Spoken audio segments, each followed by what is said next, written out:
Ano nang gagawin natin? Tagilid na daw sa AFP at PNP itong ating presidenteng si Bongbong Marcos, mga kababayan. At yan mismo ang ibinalita ni Corina Sanchez, mga kababayan, na asawa ng pinsan ng asawa din ni Presidenteng BBM na si Marimar Rojas. Oh, ang daming asawa nun ha. Oh. Basta asawa ni Marimar Rojas, mga kababayan, na pinsan ni Admiral, na parami na daw ng parami ang mga dismayadong mga retiradong opisyal ng AFP at PNP sa ating presidente. At huwag niyong sabihin, mga kababayan, na ano ba naman yan sila? Mga retirado naman yan. Natural, mga kababayan, kung ano ang hinaing ng mga retirado ay nagre-reflect din yan sa sentimiento ng mga kasalukuyang opisyal ng AFP at PNP. Dahil habang active ka sa duty, mga kababayan, bawal kang maglabas ng iyong saloobin. Dahil dapat non-partisan ka. Kaya, mga kababayan, wala pong kasalukuyang opisyalis ng PNP at AFP ang nagsasalita. Pero ang kanilang sentimiento, mga kababayan, magre-reflect yan kung ano ang sinasabi ng mga retirado nilang mga opisyal.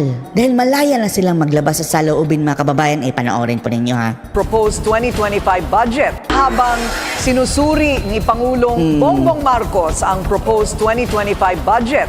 Proposed 2025 budget, mga kababayan, na ang sabi ng mga eksperto, the most corrupt budget in history. Patuloy ang batikos sa panukalang ipinasa ng Kongreso. Para sa ilang mga retiradong opisyal ng militar at pulisya, hindi pinaprioridad ng spending bill ang... Kaya ang nagsasalita, mga kababayan ay ang mga retirado. Dahil bawal po magsalita ang mga current na mga officials ng AFP at PNP. Bawal po yan, mga kababayan. Kaya ang kanilang sentimento nagre-reflect doon sa mga retirado na pwede nang magsalita tungkol dito, mga kababayan. Seguridad ng bansa. Ang detalye mula kay Francis Folve sa kanyang By the way, etong ating sandatahang lakas, mga kababayan, matapos magyabang ni BBM na this will be the most modern AFP in history. Tapos kinaltasan ng budget, mga kababayan. Paano na ang modernization yan? Kung kakaltasan nyo ng budget, at saan ilagay? Sa ayuda na naman siguro. Agenda Report. Halos 200 mga retiradong opisyal ng AFP, PNP. Opisyal yan, mga kababayan ha. Meaning, mga generals, mga high-ranking officials, mga kababayan, naglabas ng manifesto. PCG, uniform personnel, UP Vanguard, civil society at ilang concerned citizens ang pumirma sa open letter para kay Pangulong Bongbong Marcos. Wala silang takot, mga kababayan.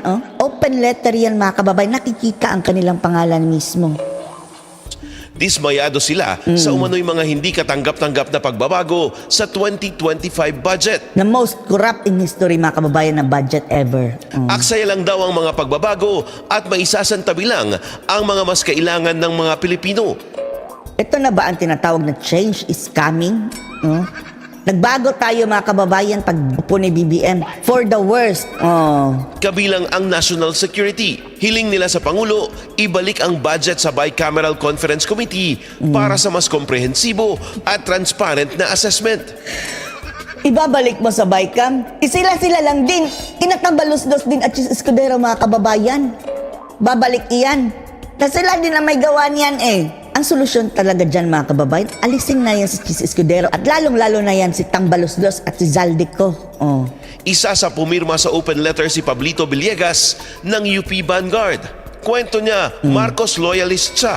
Pero Loyalista pa, mga kababayan, ha?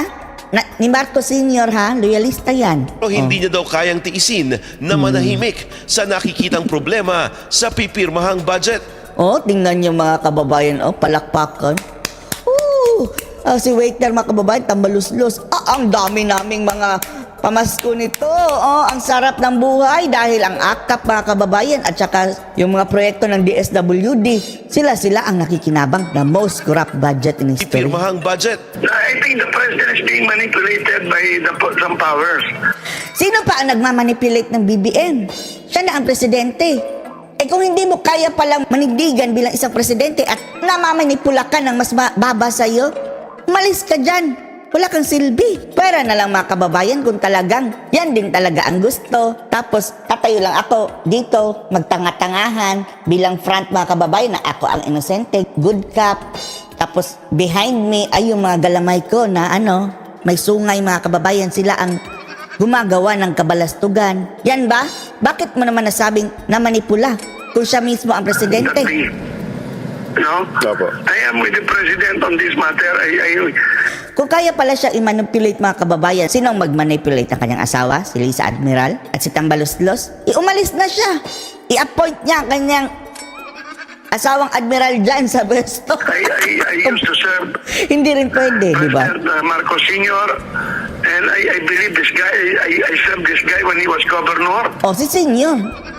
Pero paano tong the Junior? Mas malala pa daw mga kababayan nga eh.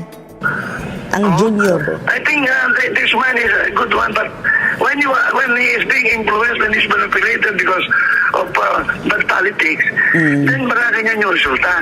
Dagdag ni Villegas, dalawa ang opsyon ng Pangulo. Kayo mga kababayan, naniniwala kayo na talagang ganyan naka-syunga itong si BBM na manipula? Tapos cordon solitaire? Na wala talaga siya kaalam-alam sa mga nangyayari sa ating bansa?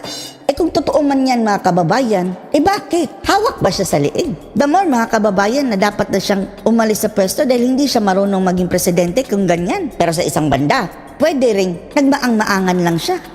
Pwedeng total veto, online veto. Pero ang inaasahan daw nila ay ang i-total veto at ibalik ito Palakpakan, sa mga mga buhaya. mambabatas. Line dito with that. Ibabalik sa mga mambubutas tapos sila lang din ang the same people mga kababayan. Yung gumawa ng budget na yan, sinatambalos-los. Ulit eh. Opo. Doon pa rin yan. Hindi mo masosolve yung line dito yung political patronage. Hindi mo masosolve yung line dito yung mga iniquity, yung mga yung favoring the DPWH. Siguro to a certain extent. Opo.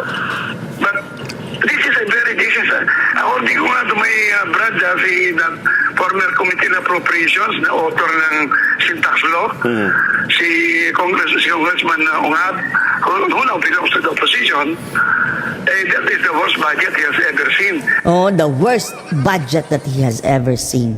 Grabe mga kababayan. At alam niyo ba kung saan kukunin yan? Yung malaking parte ng budget na yan mga kababayan ay uutangin na naman natin. In the last 15 years, Napupunta sa mga buhayang mga animal. in Congress. Sa ngayon, nakabinbin pa rin sa tanggapan ng Pangulo ang budget para sa susunod na taon. Ilang araw na lang mga kababayan, 2025 na, tapos wala pang budget ng 2025. Weak. Umaasa ang grupo ni Villegas na magiging patas at maka-Pilipino ang Maka-Pilipino. I'm so New York. Huwag na kayong umasa maka-Pilipino yan. gagawing aksyon ng Pangulo rito. Posibleng magresulta ng backlash o pag-atras ng suporta ng ilang mga Tapos mga kababayan, nagbanta. Etong kampo naman ng mga buhaya mga kababayan, kung ibibito daw yung kanilang kakainin na pera mga kababayan via DPWH at ayuda, kung ibibito daw yan, magbabacklash daw sa presidente at kakalas sila ng suporta. Wala kaming pake. Tingnan nyo, nagsiself-destruct na sila mga kababayan dahil sa kanilang kahayukan sa pera. Bahala kayo dyan. babatas kay Pangulong Ferdinand Marcos Jr.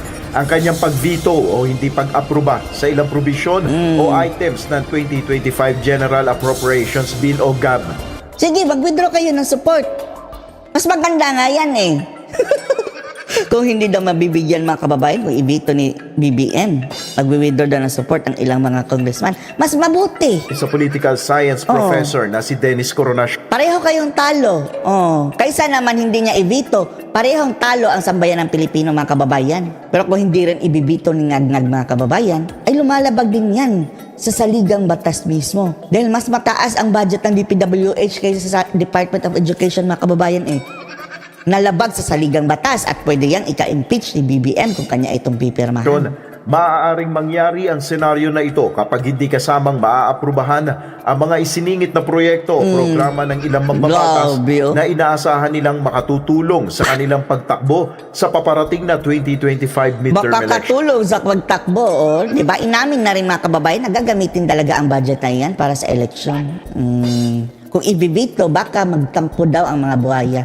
Ano masasabi niyo dito mga kababayan? Post your comments below.